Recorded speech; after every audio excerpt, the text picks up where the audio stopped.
The Bliss Business Podcast, the show about empathy, connection, and consciousness in business. Today's episode is brought to you by Zero Company, your paid search, social media, and programmatic ad experts. Welcome back to the show, everyone. I'm Stephen Sakach here again with my co-host, Mike Liwski, and our special guest today. So according to Harvard Business Review, purpose-driven companies outperform the market by 42% in profitability and retention. Yet too often, leaders focus on just profit as the destination rather than the byproduct of doing meaningful work. So Conscious Capitalism challenges us and challenges that mindset and asks leaders to build businesses where people, purpose, and profit thrive together. Today, we explore what it looks like to lead a company where love and purpose are not just values, but operating principles. Mike, introduce our guest today. Stephen, I'll be absolutely delighted to. Our guest today is Neal Courtney.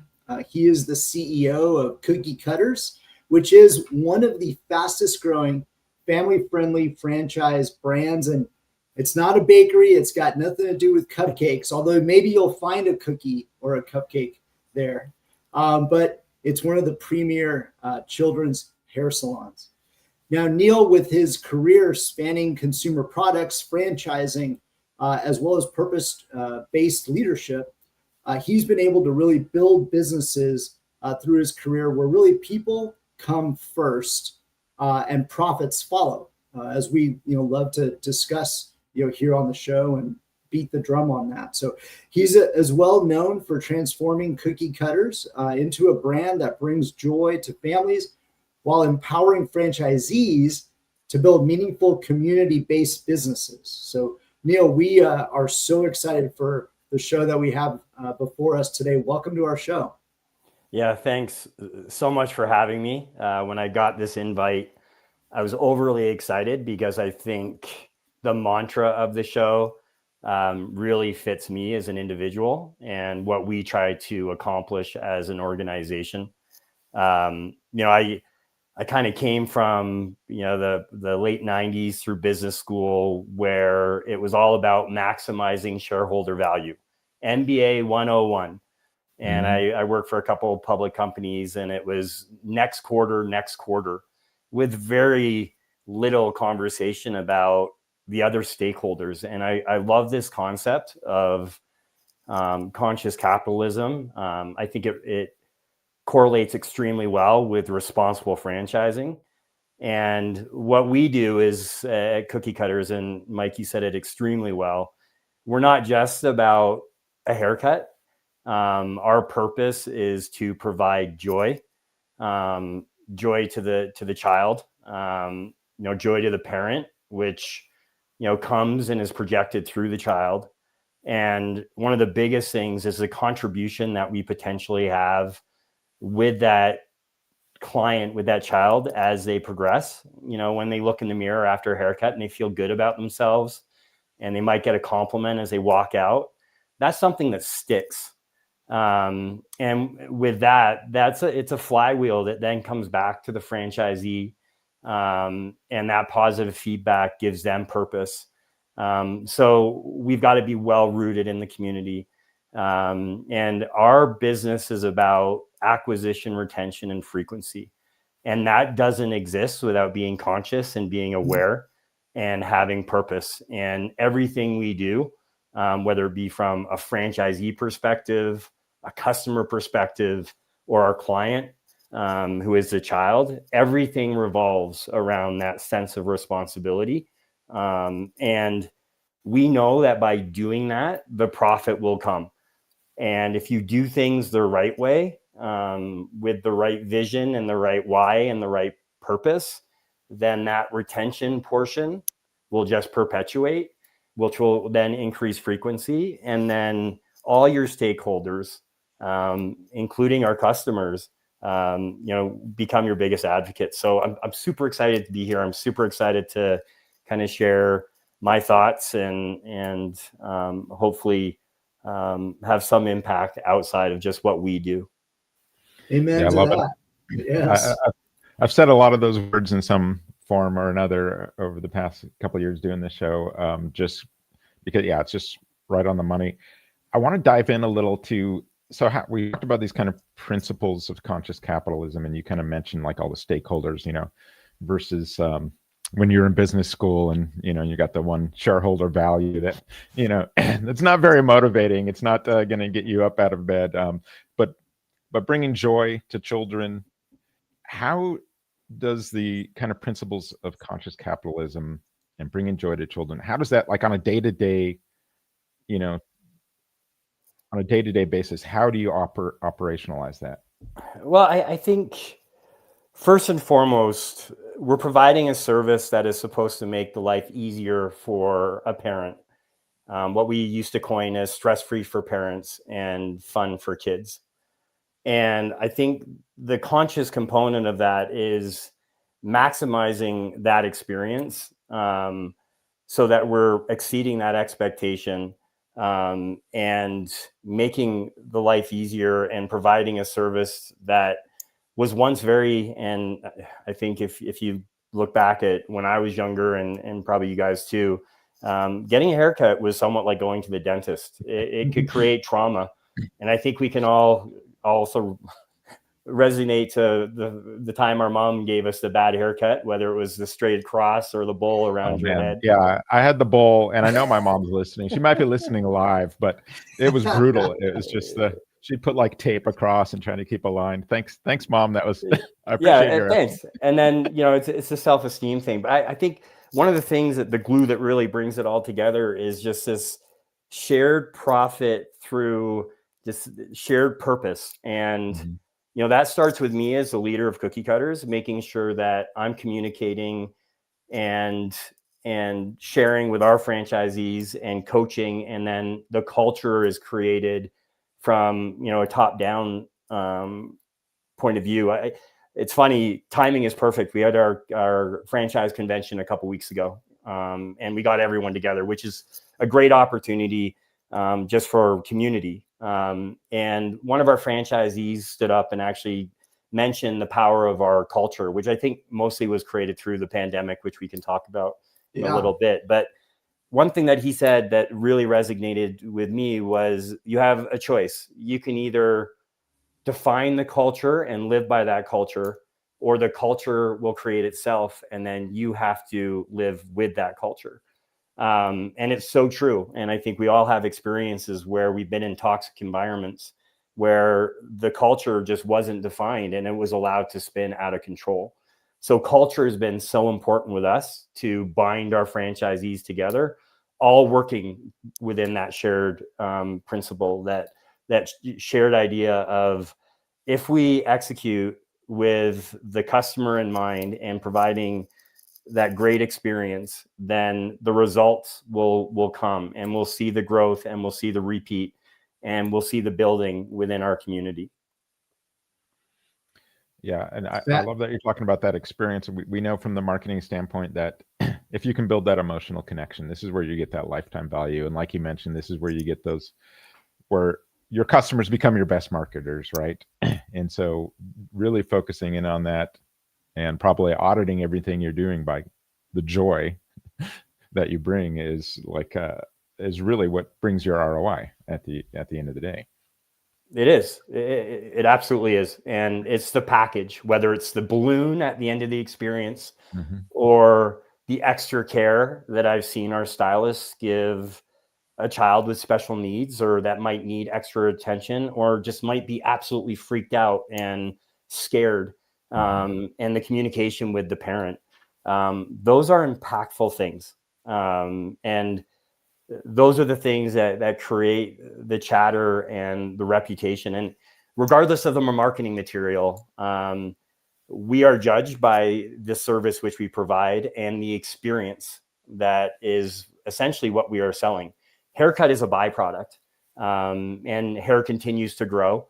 But what is the most important is that experience that we provide to the child and the parent collectively.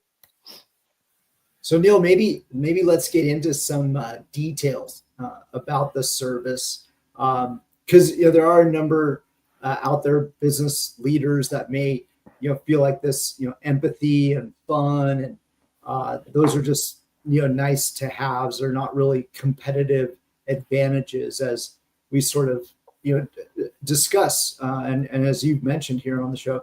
So how do you actually translate those ideas of keeping things fun and showing empathy into real business practices that eventually turn into that growth?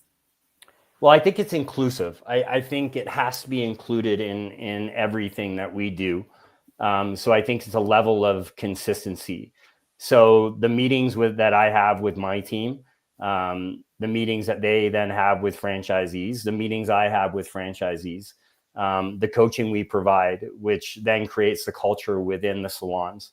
And then that culture, how that then extends to the customer. And for us, I mean, I think empathy is almost one of the keystones of what we do. We live in a very difficult environment. Everyone's very busy. The economic situation, who knows? And we've got parents that are coming from a whole bunch of different social economic situations. And I think accessibility is one thing that we really push. We want to make sure that we are a safe place for everyone. And I think empathy and safety come hand in hand. And I want my employees to feel safe. I want our franchisees to feel safe. And I want our customers and clients to feel safe. And I think that's the highest degree of empathy and being understanding to everyone's circumstances. I think a good example is we never turn anyone away, knowing that parents are busy. Someone might come in 10 minutes late to an appointment. We'll figure it out. We'll get you in. We maneuver. So it's being nimble. And I think to be nimble, you have to be somewhat empathetic to the situations that are being brought forth. So it's important. And you mentioned the joy piece. That's something that's really evolved in me over time. I think if you were to ask people that knew me 15, 20 years ago as an early executive, they'd say that I wasn't as joyful as I am today. And I think a lot of that comes with experience and living through the ups and the downs, and then appreciation for, it's today will come and tomorrow and today will go. And then tomorrow you start over again. And the ups and the downs just naturally occur. So I think that's a big component. You mentioned like the safety element and the ups and the downs, and you kind of alluded to it. Tell us how you kind of navigated that pandemic and how that impacted you. Yeah. So we were, I'll use some of my hockey terminology from my growing up in Canada, but we were on a heater. We purchased the brand back in 2015 with 25 units. We owned 5. And leading up to the pandemic, we had opened 100 locations and had contracts signed to open 180 more. And then that March day hit and we were shut down. And at that point, I got together with our key employees and we had a decision to make.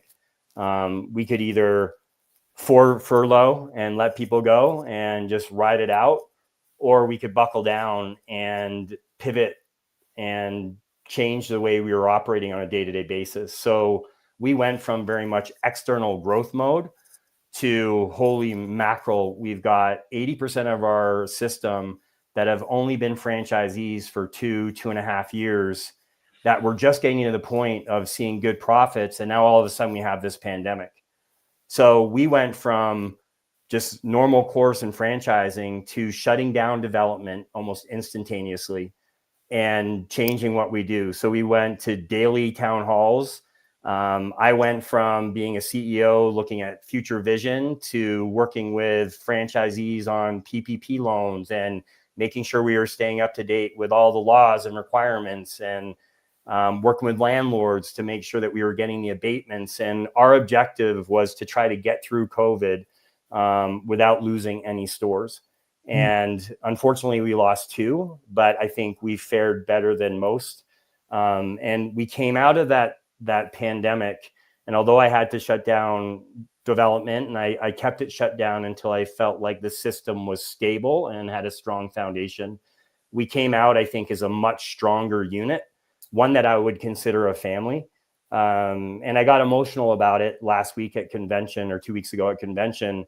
I look across the room, and these are people that we went to war with in the pandemic, and they are like family to me. And now I've got franchisees that have been in the system for 8.5, 9 years, which is a totally different set of circumstances. And it changes the dynamics in the meeting. It changes our one-with-one conversations. And I think because we pivoted and became so franchisee focused, it yield the benefit of, and I think not even knowing it, we were being conscious in capitalism. Like, we figured that without stores coming out of pandemic, we wouldn't have a business. And we had all these people that invested so much money, and none of this was any of their fault. So what could we do to pump the brakes on future growth and redirect our attention to really be franchisee focused? And then what could we do to make our environment safe, to encourage parents to come back in? And we did everything that we could, from an education, from sanitary to, even cutting outside in some cases in the state of California. So I'm very proud of how we handled it. I think there was probably still is some criticism about shutting down development, and I didn't reopen it until this year. And because of that, there's been some competition that has perhaps surpassed me, but I know long-term now that we made the right decision. And I think 5 years from now, we'll be in a fantastic spot because of it. I think it is just will continue to compound, and the amount of trust that was built. And you talk about success in franchising and responsible franchising. There is no franchise system that can exist and be successful without trust. That's the common link. And that's something that we really tried to build during the pandemic. And it's now extended to a point where we've got love and trust in a system because we went through it together. Yeah, it's interesting. It's really this kind of journey of sort of your emotional intelligence having to step into play here, because you've got to be empathetic to all these people in this process. And we know, like you said, you think about how the future you're going to be better for doing all this. But we know, if you've got that emotionally intelligent leader in there, you're going to have 50% higher engagement and 37% higher retention. This is what the studies show. So how has emotional intelligence, and probably going through that part of your journey, how has that shaped your leadership style? I love that question, because I think from an overall emotional intelligence standpoint, I've evolved dramatically over time, and I'm still a very flawed human being. But I think the biggest thing is trying to put yourself in the position of the person on the other side. And I think there's a lot of franchisors out there that are they're looking at the big profit goal and maybe trying to flip to private equity. And I'm not criticizing that. That's one way to go to business. But for us individually, is we really care about the franchisee, and we work individually to try to maximize profitability and unit economics, and really focus on franchisees that struggle, because there are market conditions and things that are out of our control that we've got to be a little bit more creative to try and overcome. But I think really trying, from where I've expanded as a human and as a leader, is always trying to put myself on the other side of the table, and then try to listen a little bit more. When I first came out of business school, I wanted to be heard. I wanted to be in those boardrooms, and I wanted to make an impression. Now, one of my big things is I want to listen, and I then want to try and, with humility, come up with solutions based on their individual needs and their personalities.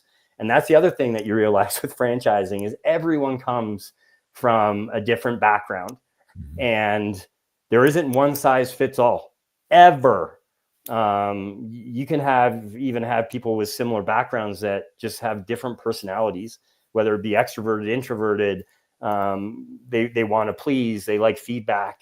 So it's up to me as a leader and our team to figure out what those nuances are. And I think in today's world, and with most of our stylists, who are our most important assets, They're the ones interacting with our customers. They're the ones that are providing the service and creating the experience. They're the Gen Zs and the millennials, and there's a different level of emotional intelligence needed there as well. So I think, being humble, being a great listener, having empathy or understanding for the person on the other side of the table, and then just evolving to really fit the needs of that individual. I think, as complicated as that might sound, I think that's the evolution of management in the years to come. Standardization, I think, the Jack Welch way, which was a brilliant way. I think, especially in small business, you've got to be very more dynamic and much more in tune with the person that is driving your business on the other side of the table. Oh yeah. Anything but cookie cutter, right, Neal? Yeah, I love that point too about the market downturns, because it makes a ton of sense. The service you provide isn't necessarily a consumer staple, right? It could be considered a discretionary, and so I think creating that connection, making sure that they really value what you're bringing to market is what will impact that LTV long term. I wanted to delve into, I guess, a little bit of in the franchise space, because your organization is part of like a really big system, or is a big system, and so you lead a business that's really built at the end of the day around families, around children. For those who haven't read up on it as well, in particular, parents with special needs, parents with children with special needs.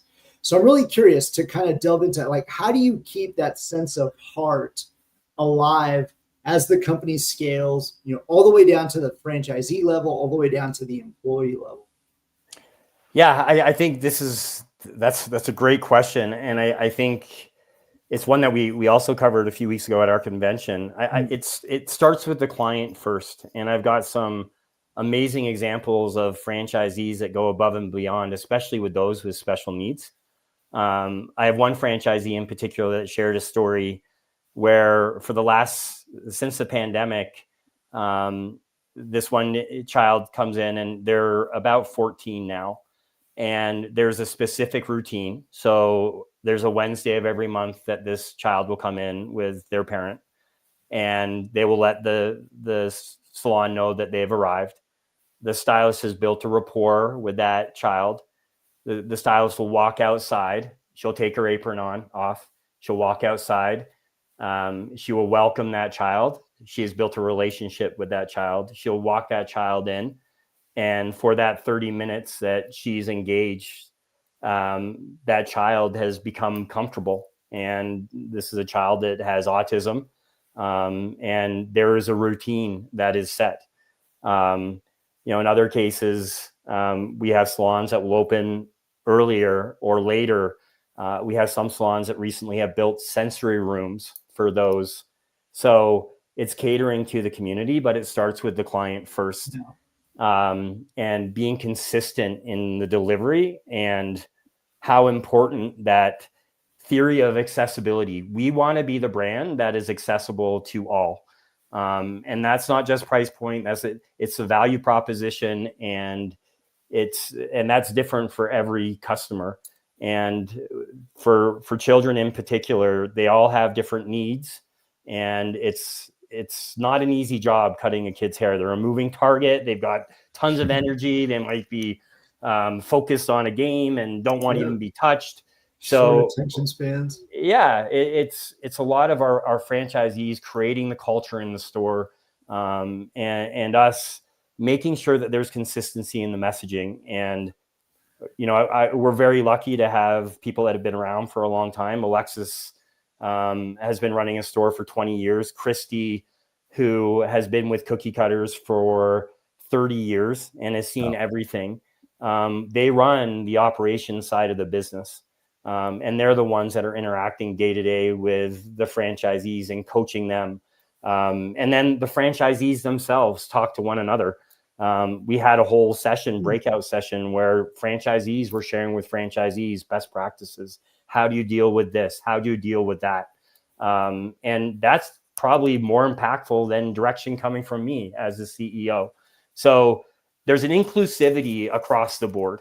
And that's within our team, and then one level down, and then what's being executed at the store level.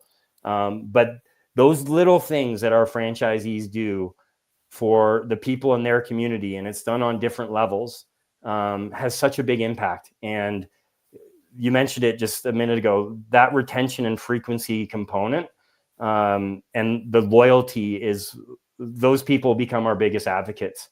And we're also making their lives easier, which brings a lot of gratification and gratitude to both the franchisees and us.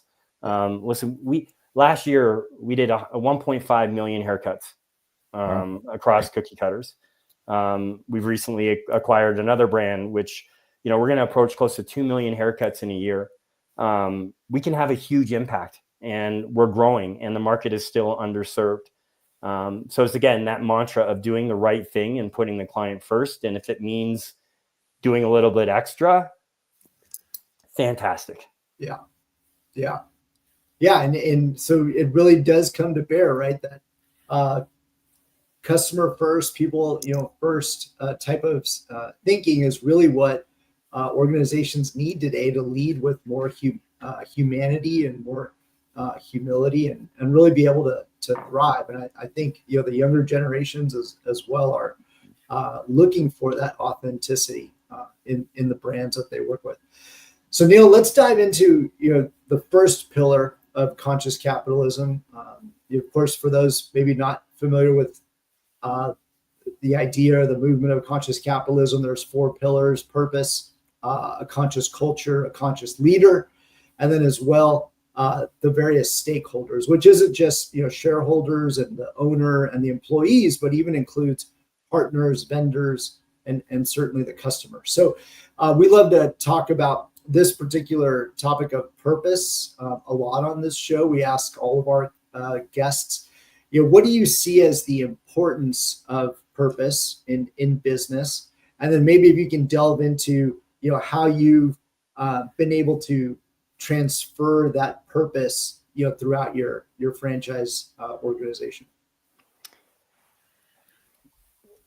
I think purpose is really the pillar and the foundation in which we go to market.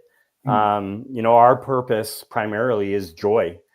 Some people might think our purpose is to try and get as many haircuts as possible. That's not our purpose. Yeah. I mean, that's the end result.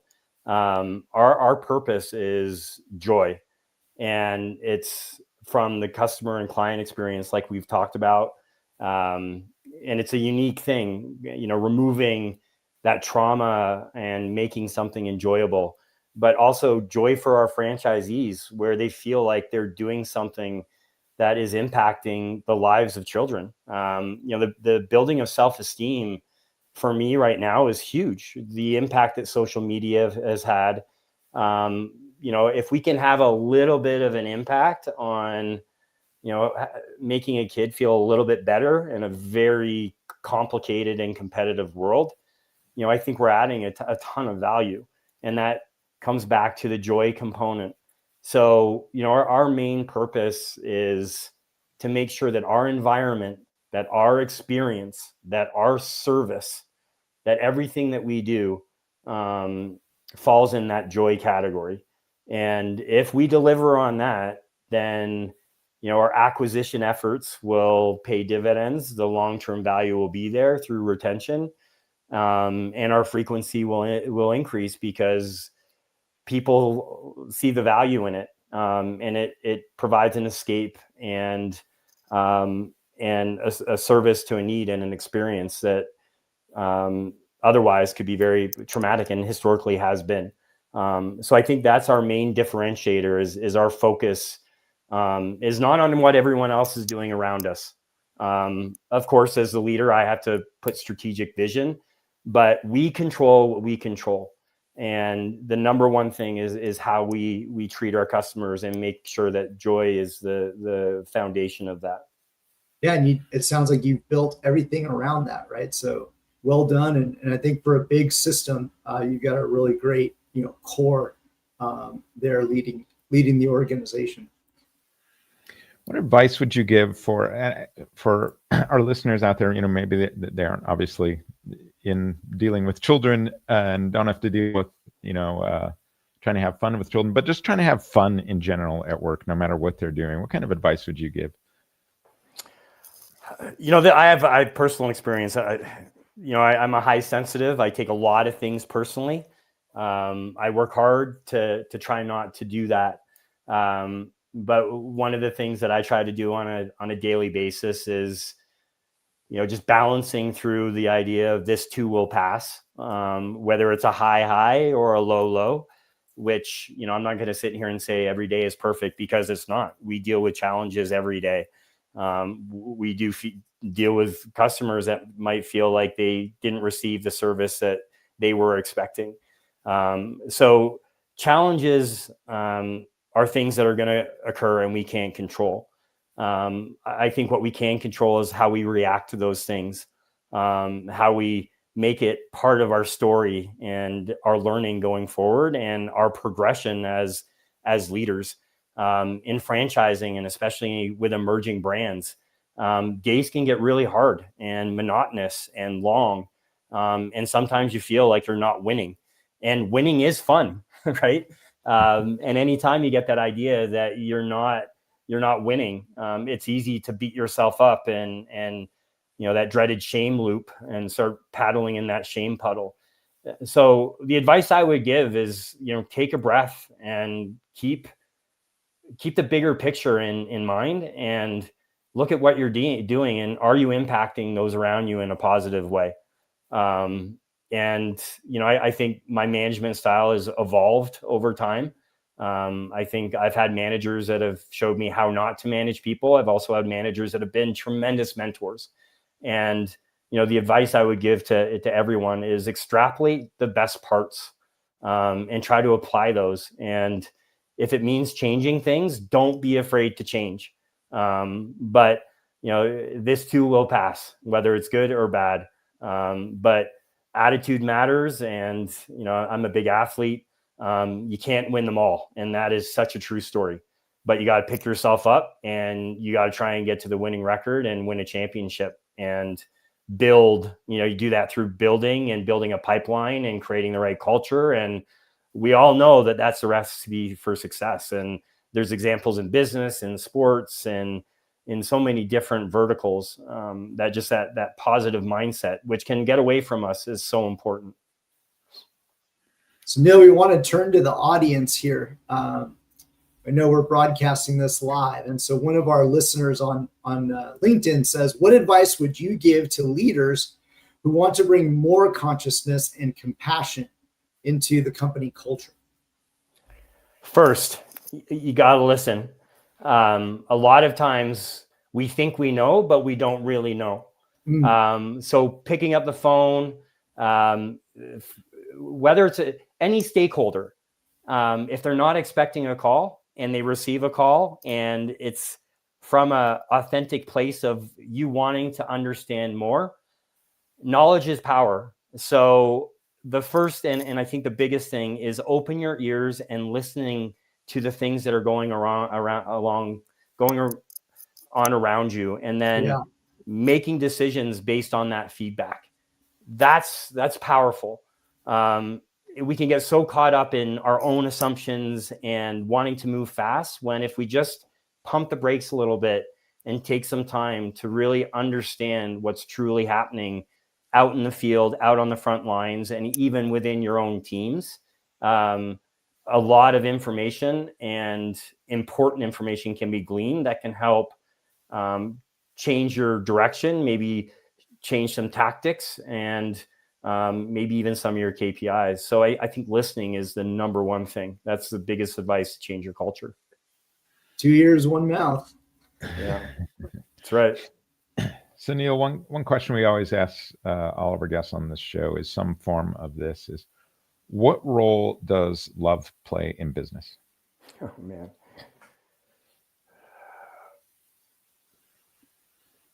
We've all loved in different ways. We've all lost And I think in business, a lot of times we're afraid to act as our authentic selves, right? We want to put up, and I've done it. And as I've gotten a little longer in the tooth, I'm 50 and I'm now heading into, I think, more mature years. I think love is important because it allows us to feel, and that's the key to empathy. I've lost beautiful people in my life. I've cried with franchisees. I've lived through things with partners that have been complicated in business that we've worked together to work through. But I think in the spirit of love, which is such a broad term, I think always working towards a common solution that works for both parties, and the power of those relationships ongoing is extremely important. My biggest lesson of love is through my children, who are my why. The relationships that I built with them have taught me to be a better manager and leader. But I don't think in today's world we can proceed in a successful way, especially with how divided the country is, without some element of compassion and love in everything that we do. And we've got to love what we do. I love that we're going to do 2 million haircuts this year. I love that we can provide special services to those in need. I love that we have the potential to partner with different organizations that externally impact the lives of children and families. A big thing that our system embraced a few weeks ago at our convention, when the government was shut down and knowing the food stamps were going to probably be at risk, everyone collectively agreed that a food drive was something that we were going to do across the board, and we implemented that system-wide in a week. So, and that's love. That's love for your clients. That's recognizing and meeting your customers where they are at. And going back to the question that the listener just asked, listening is important, but listening is also a big component of love. And I'm trying to do a better job of that. A lot of times we like to hear ourselves think, but I'm trying to do it, and I still have a lot to learn. But more than anything, I try to show my system, my franchisees, and just the whole industry that I care. I'm a caring human being that wants to see the franchise industry do better. I want to see our organization do better, and that there's always room for continual improvement. And that's why I love this concept of conscious capitalism, because it's a major shift of the old definition of capitalism. The conscious component is, I think, something that's going to far outlast and outlive the old school way of capitalism. So it's a beautiful thing, and I think to embrace it is something that is a must going forward. Without a doubt, right? Being able to move up that list of Maslow's hierarchy of needs and being able to do something bigger, for sure. So Neal, that was amazing. We thank you so much for joining us today and sharing all of these insights that you've been able to provide to us. For those maybe future franchisees or those that want to connect with you later on, learn a little bit more about Cookie Cutters, where would you like them to follow up with you? They can go to www.haircutsaretfun.com, and that's R spelled out ARE, fun.com. Anyone that wants to reach out to me directly, you can find me on LinkedIn. I'm easy to find. So yeah, and then snippets.com is another place that you can find us. So this has been awesome, guys. Sorry I got a little emotional there at the end. But it's a beautiful time, and I think it's a transformative time. And so I really, really appreciate having the opportunity to participate in this topic and conversation today. Thank you, Neal. And thank you for reminding us that, when you lead with love and purpose, profit often follows. And for our listeners today, if these conversations inspired you to rethink leadership as, more of an act of service, please share this episode with a colleague or a friend who needs it. And we will see you next time on the Bliss Business Podcast.